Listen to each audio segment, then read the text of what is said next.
Mission Impossible. It's a common spy movie trope that there's some kind of chase scene. In reality, if there's a chase scene, you are very bad at your job. My name is Andrew Bustamante, and I spent 7 years as a clandestine officer serving around the world with the Central Intelligence Agency. I'm back to look at more Mission Impossible spy scenes and judge how real they are.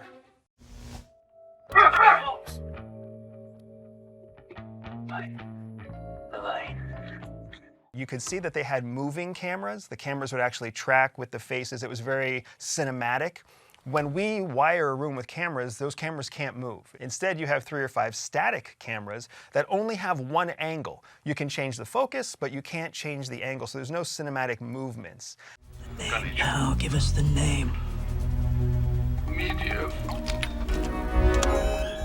When that target shared the name, Dmitry Medvedev, you could see a real-time analyst pulling that name and pulling the data for that person from the back end. That's all very real. We actually do have the ability to pull names in real time based off of information that we get from informants.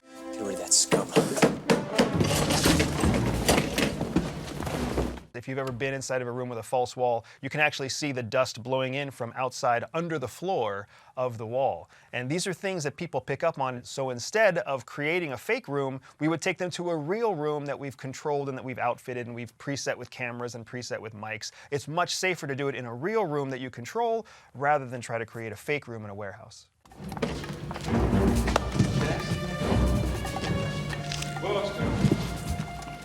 We don't put our officers in direct risk of abuse or drugging or otherwise because they're too high value of an asset.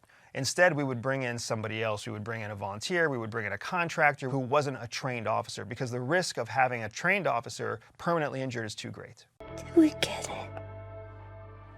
We got it. The fact that, as crazy as it seems that they would make this whole scene just to get information out of a person instead of maybe a standard interrogation. We actually have operations in our history, one of them known as Midnight Climax, where something very similar was carried out, where there was a room, it was wired with cameras and audio, targets were brought in and they were put in precarious situations to see how they would react. So again, it's fairly realistic in terms of the concept, maybe not in terms of the specific execution. I would give this spy scene a solid 7 in terms of its reality.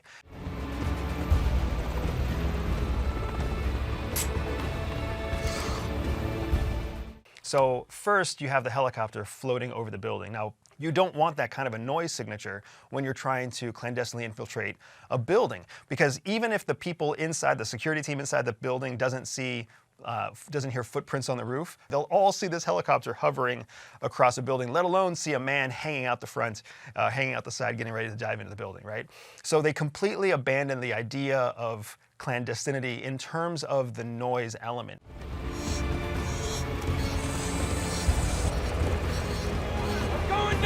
Depending on the stakes of the operation, a daring entrance is actually fairly common.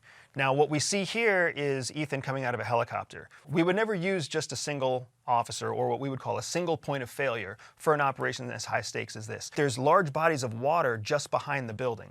In reality, what would have most likely happened is they would have deployed a 3 to 5 person parachute team, and that team would have been deployed at a much higher altitude from a distance. And the reason that's important is because whenever you're parachuting in a city environment like that, you've got a lot of changing wind variations, you've got wind types, you've got to worry about whether or not someone has a technical issue during the deployment of their parachute, so they need to have an evac route, a secondary landing zone, and that water would be a perfect secondary landing zone.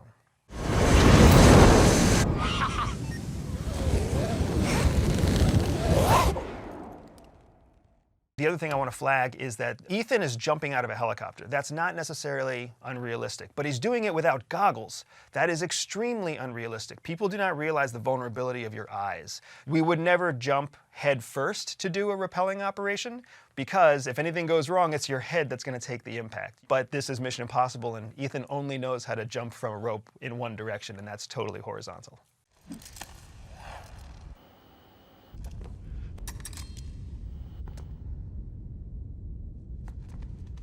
When Ethan actually takes off his clip and very silently does a backflip to jump to the floor, they're showing you how careful he's being about not leaving a noise signature, the same kind of noise signature that the helicopter just left outside. So a little bit of inconsistency there. However, they are trying to get at a very important point. What they're trying to show is the importance of timing in an operation. And timing is crucially important. In fact, field officers will repeat an operation many, many times in a fabricated building, on a tabletop. They'll go through timings in their head to make sure that we reduce the risk of opportunity being discovered by our target itself. Okay, retracting cable. It is very common to have a team, and the team that's represented oftentimes in Mission Impossible is also accurate. There's a technical person, there's usually another paramilitary person along with Ethan. Ethan himself is oftentimes the core collector, the person who's actually collecting the intelligence. One thing I do want to touch on, the idea that you'll always work with the same team year after year, operation after operation, that's actually inaccurate. If anything, what you find is that we intentionally diversify our teams. And what that's doing is it's kind of democratizing the skill set so that everybody understands how to work with people of different varieties, different ages, different opinions. There's a lot that I want to give this clip credit for because it does show some very interesting elements like managing your noise signature, like the importance of timing, but the way that they carry out is more movie than it is reality. So for this one, I'm going to give it a 6 out of 10.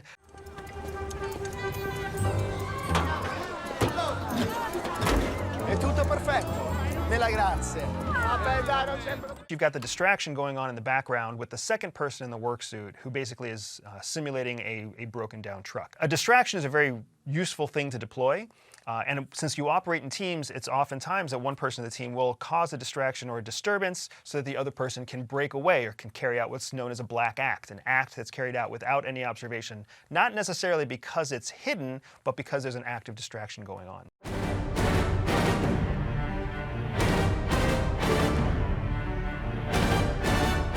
So if we pause here, you have another instance of where Mission Impossible tries to get the concept across, but does it the wrong way. We would never execute something like this in what we call an open area of observation.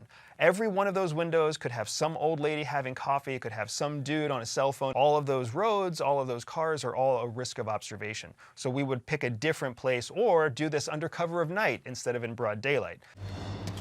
Look at how dated the cameras are. We do use jamming devices to jam radio signals or any kind of device that's sent over the airwaves. But in this case, it's a hardwired camera. You can actually see the wire from the camera, which is going back to whatever the central processing unit is. That's why he uses a manual jammer, right, that he fires from a gun. We would never do that in real life. Also, when you try to actually shoot a camera or kinetically disable a camera, you're firing at the camera. It can blow the camera up, it can knock the camera over, and again, you've blown your clandestinity.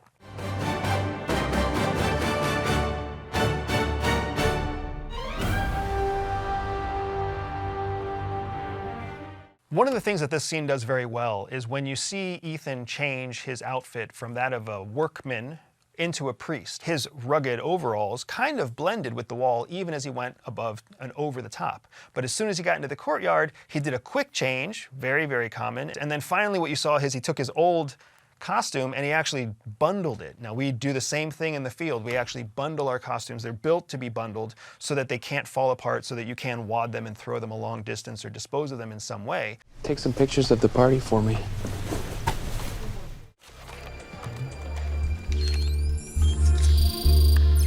You see he does a retinal scan and then he gets a clandestine message through the camera. You would never put that kind of technology on a commercial camera that's hanging on a shelf for anyone to grab.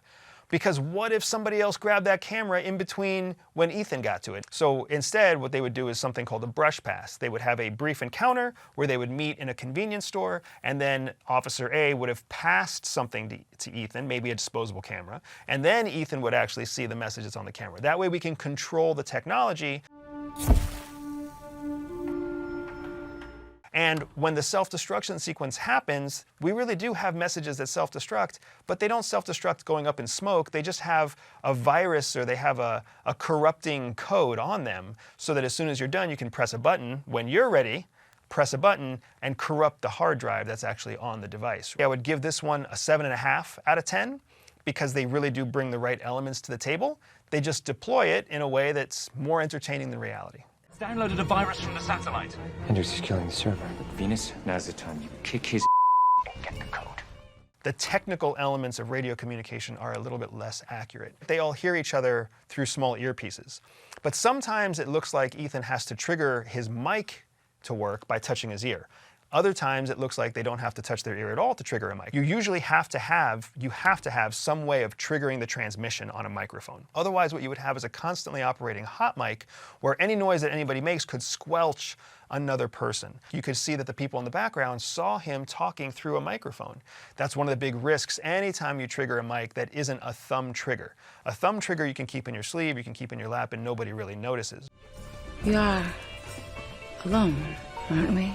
The idea that they're using sexual exploitation to get him alone is not unrealistic, it's not even uncommon. It's not a tactic that CIA uses because in the United States, CIA officers are still American citizens. You can't force an American citizen to carry out any kind of sexual activity without their consent or against their will. But this is very much a tool that's used by foreign intelligence services and will use often, especially against Western countries, because Western countries are almost always vulnerable to some sort of sexual appeal. Move and I break your neck. Not very happy with in the scene is that when she goes to physically neutralize her threat, I have no problem with a woman throwing a man over her shoulder. All of this is very realistic. But when she actually goes to muscle him, your MMA fighters who are watching will know what I'm talking about, but she's not really in a strong position and she's face to face with him. The reason that's a danger is because if he chooses to fight back, he knows exactly where her face is, and he can start kicking or kneeing. In reality, what you would do is you would pull that person's face up and you would turn your face opposite. They can't visually see where your vital organs are. I would give this an 8 out of 10 because you had the team collaboration, you had the command and control element, you had radio transmissions.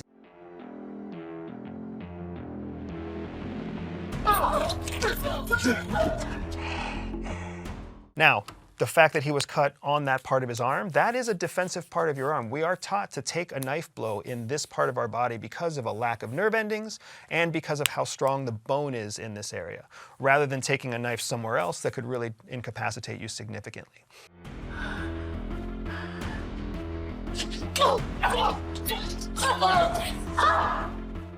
Knife fights are terrible things in reality. When I see a knife fight on TV, it really shows you how disillusioned and inaccurate people's understanding is of a blade. And one of the reasons why is because during our training, we are taught at all costs to avoid a knife fight. Imagine how much damage a knife can do to a human body, especially a combat knife and especially a knife that's delivered with force. One hit from a knife, it either injures you or it incapacitates you to a place where the fight stops. And that is why we try to avoid knife fights at all costs. I'm going to give it a 4 out of 10 in terms of whether an officer would ever willingly throw themselves into a knife fight. However, once the knife fight actually started and the techniques that were used, those were fairly realistic. So I would give it an 8 out of 10. If that vest goes off, you get nothing. Without this money, you're nothing. Without me, you're nothing. At CIA, we very much prepare for bomb threats like this. And a big part of the reason is because we've lost officers in bomb threats like this. We had a tragic incident during the global war on terror in 2008 where a suicide bomber wearing a suicide vest was let onto a clandestine CIA base and nobody knew he was carrying a bomb. So he triggered it himself while he was there in a negotiation with the field officers on site. So we do have a protocol for how we handle that. That protocol is largely classified. As soon as Ethan Hunt saw that there was a vest on Benji, he would have immediately wanted to separate Benji from the public because the risk to the public is significant. That said, it's oftentimes the case where the person in control of the vest refuses to leave the public setting. I'm going to give this one a 9 out of 10, but so many of the elements in this are real, right? From the vest to the remote control of the vest, to the threat to the public, all the way through to the negotiation process.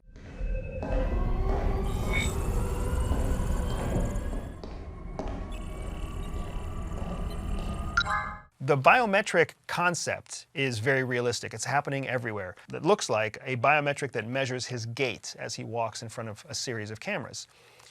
The challenge, though, is that the apparatus that they set up is extremely expensive. You've got a long, concrete hallway. You've got 8 cameras that have to go alongside the person. There's incredible amounts of room there for error. It was much more likely they would have used facial recognition and a fingerprint, and that would have been their biometric scan. There's no need for the hallway and the scrolling cameras. That was just Hollywood.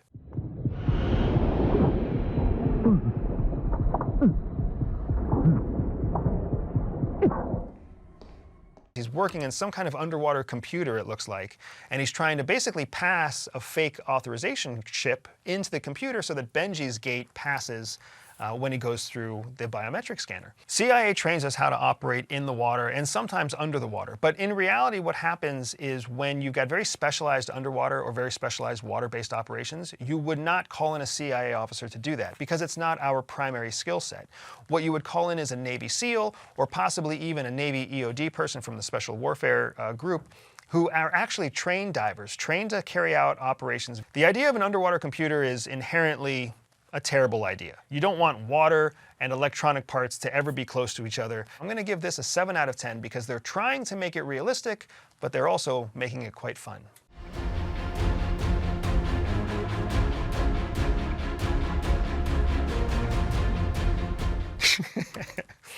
Oh, Mission Impossible. It's a common spy movie trope that there's some kind of chase scene. In reality, if there's a chase scene, you are very bad at your job. Anytime a spy movie is showing that there's public awareness of an operation, in reality, that operation would be over.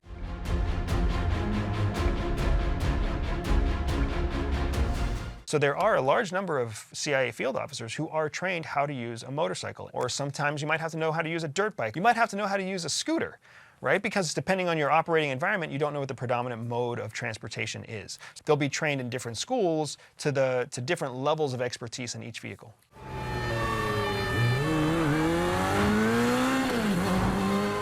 Tom Cruise, for real, you are a crazy person. Because anybody who's ridden a motorcycle knows how dangerous motorcycles at speed can be. Kudos to him as an actor, stellar stuff, right? That said, what he was doing there by putting his feet out on the pavement was unnecessary at best. None of his speed or his turns would have been smart to put out a foot for counterbalance, because if his foot would have caught a rock, a stone, a corner of brick or something, it would have thrown off the rest of the balance on the bike, which at speed you don't want to do. He was also riding that motorcycle at high speed without any kind of protective eyewear, and of course without a helmet. But if this was a CIA officer carrying out an unplanned bike evacuation or bike exfiltration, then they would have at least donned sunglasses or some kind of protective eyewear to keep bugs and rocks and stones out of their eyes. You only get one chance to exfil, so you're going to do the best that you possibly can do.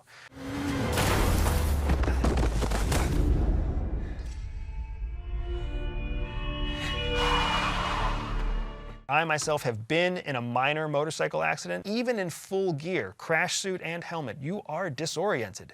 Far too disoriented to be able to pull a knife, and far too disoriented to be able to pick one direction. I'm going to give this a 3 out of 10. Of the scenes that we've looked at today, this is by far the most disappointing. This is almost purely Hollywood.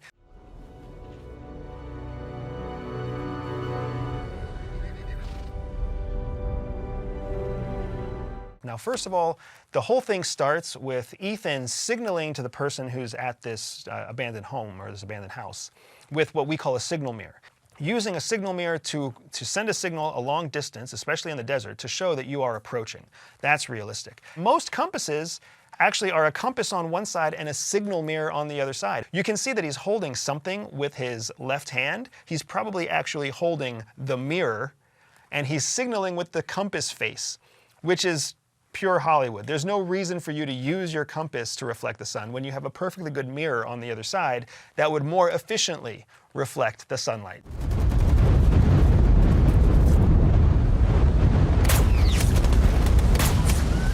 Sandstorms are nasty, nasty things. Desert operations are both realistic and plausible and extremely difficult because human bodies don't do well in the sand. Mechanical objects don't do well in the sand. Firearms don't do well in the sand. But horses are not going to run in a sandstorm unless they are very well trained horses. So the fact that everybody's riding horses in the middle of a sandstorm is already a problem. Second to that, with crosswinds and sand blowing everywhere, you have a sniper who's firing with high accuracy.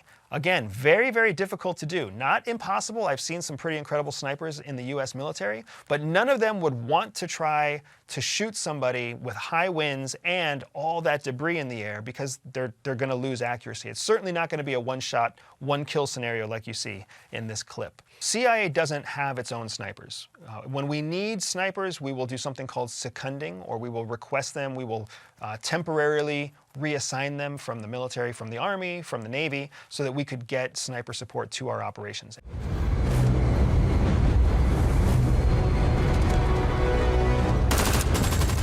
I'm glad they're all wearing eye protection. Their faces are covered, their hands are covered. All very realistic elements if you carry out any kind of combat operation in a sandstorm. For that reason, I would give this an 8 out of 10. NASA and the combined branches of our military. And we're not alone. It has penetrated the world and European central banks. Gained entry to the...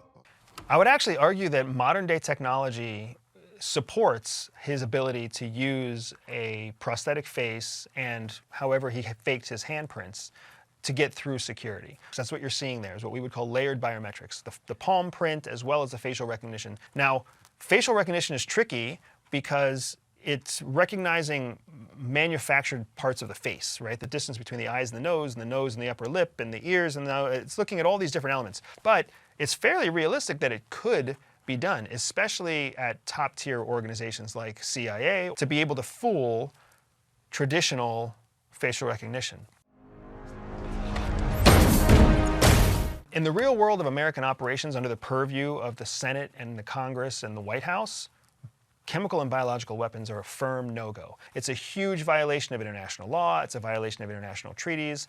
Outside of the US government, chemical weapons and biological weapons are still free game, right? You still see plants developing them in Syria.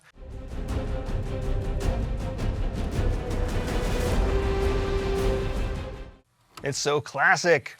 The tearing up of the full face mask, yeah, very, very Ethan Hunt. And there are some very impressive masks that the disguise department at CIA has created.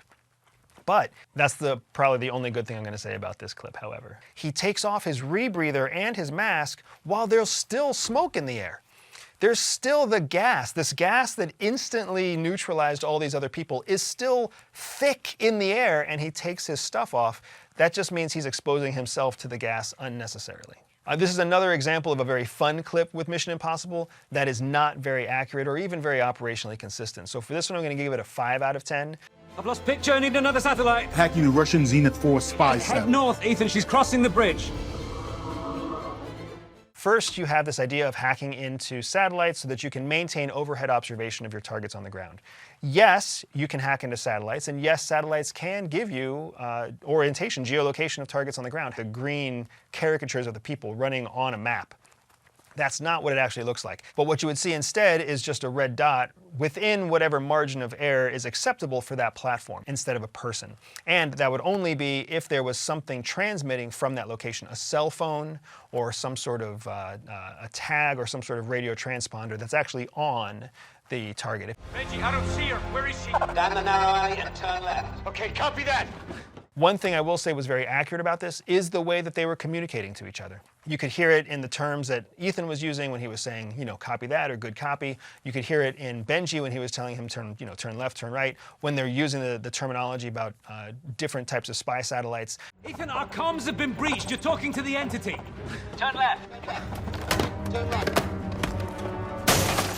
There's this moment where the AI takes over and starts to replicate Benji's voice. That's a very real thing, and AI does an incredible job of being able to replicate tonality, pace, voice recognition, etc.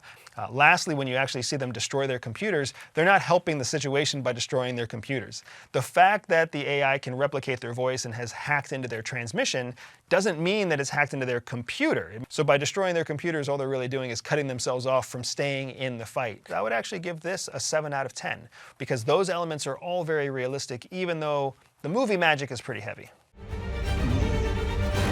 You gave him an aircraft carrier?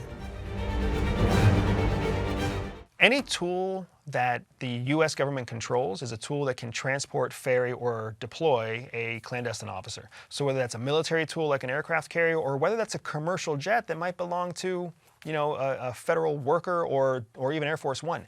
Anything can be used to deploy a civilian government intelligence asset in support of a government operation. The last thing I want to highlight is just when you actually see him deploy into the water, you don't see a mask, you don't see any kind of tank, you don't see any kind of breathing apparatus, you don't see fins. That's not how people deploy into the water. When you deploy into the water, you deploy into the water with all the equipment you need to succeed. I have deployed to extremely cold environments for operations, and operating in the cold is unlike operating anywhere else. But when you start getting into extreme cold, everything starts to fail, right? Batteries drain faster, things don't load as quickly, things freeze. It's a reminder of how strong Mother Nature is and how weak we as human beings are, which we sometimes forget when we go through our daily lives. Aye, sir. My rudder is right full. When I start to look at some of the technology and some of the operational elements that are in the clip, the glowing oxygen pack, that's not something that we would want to use. You want to keep everything as low visibility as possible. So you don't want to have excess glowing elements on the back of your case. And of course, the lighting that he has on his face, all of that is just for Hollywood. That's not operationally useful to him. You do have some other elements that are very interesting, though. You have the use of military equipment in clandestine operations. Very, very real. The military augments us constantly. It's called a joint operation. Now, you still see him operating alone, which is not how we would handle it. In real clandestine operations, teamwork is critical. You would send 3 or 5 or 7 so that you would increase the resiliency of the team rather than putting everything into a single person. In terms of what I've seen realistically, this is a low performing clip. This is a 3 out of 10 at most. My favorite scene from the clips that we watched today is actually the bomb vest scene. And you could actually see the whole process of a negotiation come to life, as well as see the risk that's posed by a bomb vest in public. These are very real situations that CIA officers deal with every day, far more often than we deal with knife fights or gunfights or sexploitation operations or otherwise. Thank you so much for watching, and if you want to hear me talk more about spycraft in the CIA, go ahead and click on the next video.